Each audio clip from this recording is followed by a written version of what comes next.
देर में हुई थी जो मोहब्बत में बदली, और ये मोहब्बत बढ़ती चली गई। यहाँ तक कि जब इलॉन ने अपनी $1 मिलियन कार खरीदी तो जस्टिन उसके साथ ही थी। जब इलॉन मस्क ने अपनी माँ से पूछा कि जस्टिन के बारे में आपका क्या ख्याल है, तो माँ ने साफ साफ कह दिया, इस लड़की के सुधरने का कोई चांस नहीं।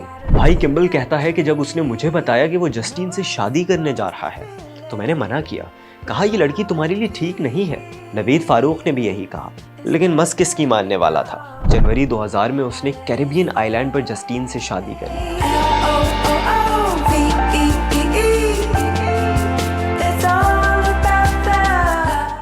और 31 साल की उम्र आने तक इलॉन मस्क इस मुकाम पर पहुंच गया था जहां वो आसानी से रिटायरमेंट ले सकता था और बाकी जिंदगी अय्याशी से गुजार सकता था। लेकिन क्या आप समझते हैं कि वो ऐसा करने वाला आदमी है? बिल्कुल नहीं। इसके ख्वाब थे, बहुत बड़े ख्वाब, और अब जबकि उसके हाथ में पैसा था तो वो इन ख्वाबों की ताबीर ढूंढ सकता था। तब उसने $100 मिलियन के साथ एक नई कंपनी बनाई, नाम रखा स्पेस एक्सप्लोरेशन टेक्नोलॉजीज कॉर्पोरेशन, आसान अल्फाज में स्पेस एक्स। एक ऐसी कंपनी जो स्पेस टेक्नोलॉजी में एक इनकलाब ले आई और इलॉन मस्क के इस ख्वाब को ताबीर दे सकती है कि ऐसा स्पेस क्राफ्ट हो जो इंसानों को मार्स तक ले जाए।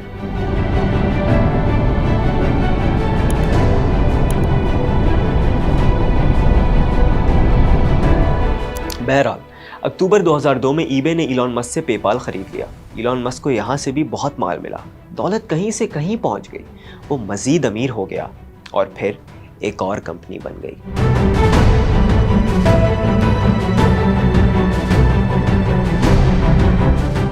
दो 2003 में इंजीनियर्स मार्टिन एबरहार्ट और मार्क टार्पेनिंग ने टेस्ला मोटर्स की बुनियाद रखी थी और 2004 में इलॉन मस्क भी इस प्रोजेक्ट में शामिल हुआ। टेस्ला मोटर्स का नाम टेस्ला इनकॉर्पोरेशन हो गया। मस्क ने $70 मिलियन लागत से टेस्ला की पहली इलेक्ट्रिक कार डिजाइन की। सिर्फ 5 साल में महंगी तरीन स्पोर्ट्स कार खरीदने से अपनी इलेक्ट्रिक कार डिजाइन करने तक मस्क का ये सफर हैरत अंगेज था और इसकी हाई रिस्क मूव्स देखकर सब हैरान थे। तभी वो कहता था कि मैं या तो मल्टी बिलियनियर बनूंगा या कलाश हो जाऊंगा, बीच का कोई रास्ता कबूल नहीं। Offer me money. Offer me power. I don't care. और वो गलत नहीं था। 2008 तक स्पेसएक्स की 3 लॉन्च नाकाम हो चुके थे। टेस्ला बस पैसा खाए जा रहा था। टेस्ला, सोलर सिटी और इलॉन मस्क खुद सब दिवालिया होने के करीब थे और जो कमी रह गई थी वो पर्सनल लाइफ में पूरी हो गई। जस्टिन के साथ ताल्लुक भी खत्म हुआ, दोनों के रास्ते अलग हो गए। जिंदगी अब एक दोराहे पर खड़ी थी। मस्क कहता है कि इसे डरावने ख्वाब आते थे, वो हड़बड़ाकर उठ जाता था, चीखता था और चिल्लाता था स्ट्रेस की वजह से। लेकिन फिर उसी साल पहली खुशखबरी आ गई।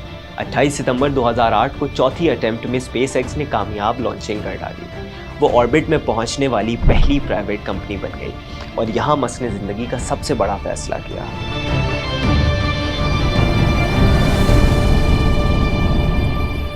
उसने अपनी बाकी मानदा $30 मिलियन की दौलत को स्पेसएक्स और टेस्ला में आधा आधा बांट दिया।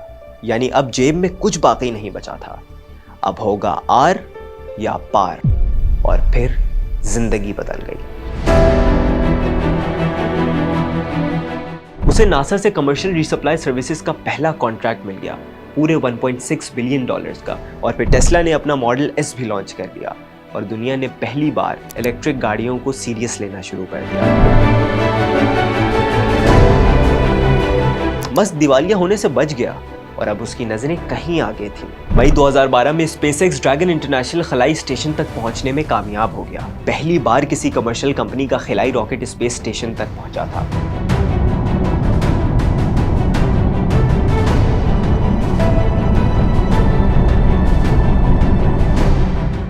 फिर सितंबर 2014 में टेस्ला ने पहली ऑटो पायलट कार भी मुतारिफ करवा दी। ये भी किसी इनकलाब से कम नहीं था।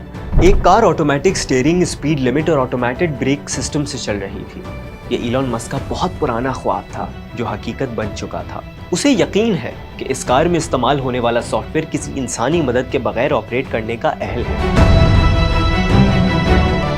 और फिर 2016 आ गया जिसमें स्पेसएक्स ने वो कर दिखाया जो आज तक कोई नहीं कर पाया था। कई नाकाम कोशिशों के बाद फैल्कन 9 रॉकेट इस्तेमाल के बाद वापस लैंड भी कर गया और रीयूजेबल रॉकेट्स का दौर शुरू हो गया। इससे पहले स्पेस रॉकेट्स हमेशा इस्तेमाल के बाद ज़ाया हो जाते थे, मगर इस कामयाब लैंडिंग ने सब बदल दिया था। इलॉन मस्क ने स्पेस ट्रैवल को कहीं सस्ता बना दिया। यूं साउथ अफ्रीका में घर के लॉन से रॉकेट उड़ाने वाला अब वो कर रहा था जो किसी ने कभी ख्वाबों में सोचा होगा।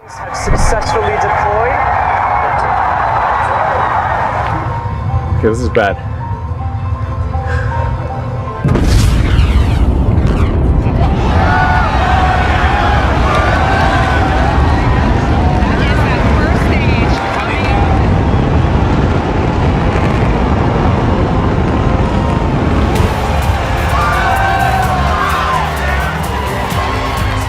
मगर टेक्नोलॉजी की दुनिया में इनकलाब लाने वाला इलॉन मस्क खुश नहीं था।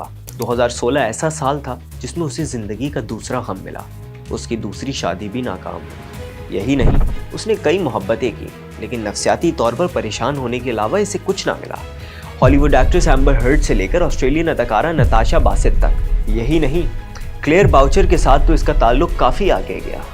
मगर एक एक करके सब अलग हो गए। इंडस्ट्री में वो एक के बाद दूसरा माइलस्टोन पार कर रहा था। टेस्ला एक हफ्ते में 5000 मॉडल 3 कारें बना रहा था। स्पेसएक्स 56 कामयाब मिशंस मुकम्मल कर चुका था।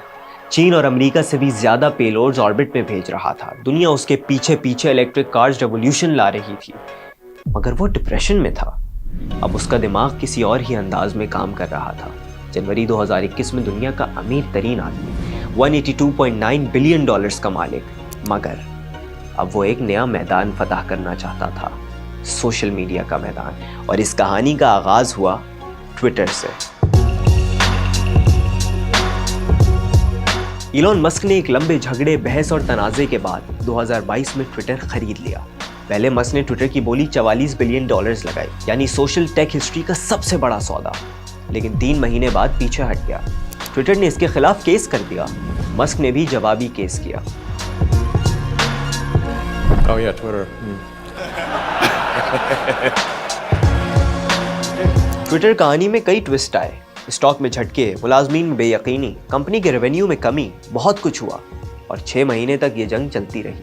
मस्क के ट्वीट्स ने एक हंगामा मचाया हुआ था। My strong intuitive sense is that having a public platform that is maximally trusted and broadly inclusive is extremely important to the future of civilization.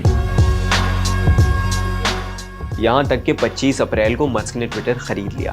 Finally अक्टूबर तक सब कुछ फाइनल हो गया और Elon Musk social media world का नया king बन गया। वो जिस तरह पहले दिन ट्विटर हेडक्वार्टर में आया, जिस तरह सीईओ और सीएफओ को नौकरी से निकाला, बल्कि आधी वर्कफोर्स को फारिग कर दिया, इससे 2-3 बातें साबित हो गई। एक तो ये, सोशल मीडिया वर्ल्ड में अब खलबली मचेगी, और दूसरी ये कि अब इलॉन मस्क को सियासत में आने से कोई नहीं रोक सकता। Ladies and gentlemen, please welcome to the stage, Mr. Elon Musk.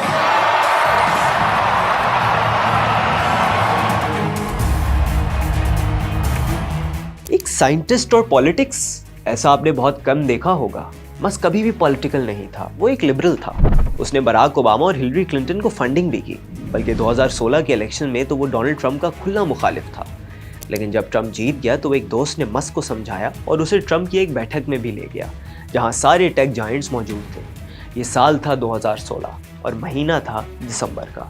बैठक में गूगल के लैरी पेज से लेकर माइक्रोसॉफ्ट के सत्या नदेला, अमेजॉन के जेफ बेजोस और एप्पल के टिम कुक तक सब मौजूद थे। और यहीं से इलॉन और ट्रंप एक दूसरे के करीब आते गए और 2022 तक इलॉन मस्क मुकम्मल तौर पर राइट विंग का हिस्सा बन चुका था। उसने कहा, मैं लाइफ लॉन्ग डेमोक्रेट था, लेकिन अब इन्हें सपोर्ट नहीं कर सकता। वो ट्रंप का वोकल सपोर्टर भी बन गया और फाइनेंशियल सपोर्टर भी। लेकिन क्या वाकई ये चेंज ऑफ माइंड था, या मस्क वो बिलियनेयर है जिसे बस पावर चाहिए और पावर के लिए वो कुछ भी करने को तैयार है? And I just want to say thank you for making it happen. Thank you.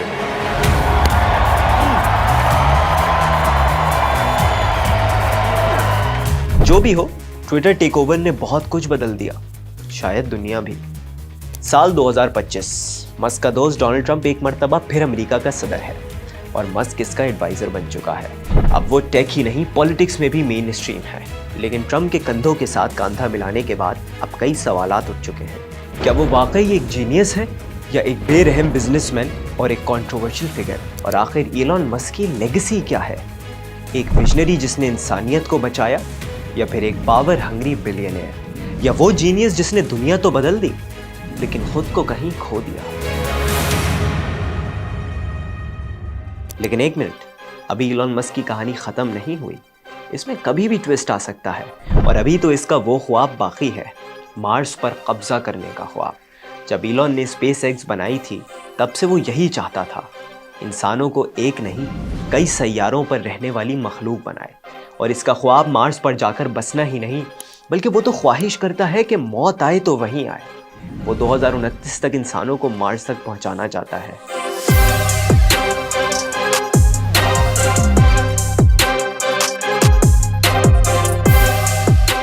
क्या ये ख्वाब रियलिस्टिक है? बिल्कुल नहीं, बल्कि इसका तो आज तक कोई ख्वाब ऐसा नहीं था जो रियलिस्टिक हो। इसीलिए मस्क को किसी की परवाह नहीं, वो अपने सबसे बड़े इम्तिहान के लिए तैयार है।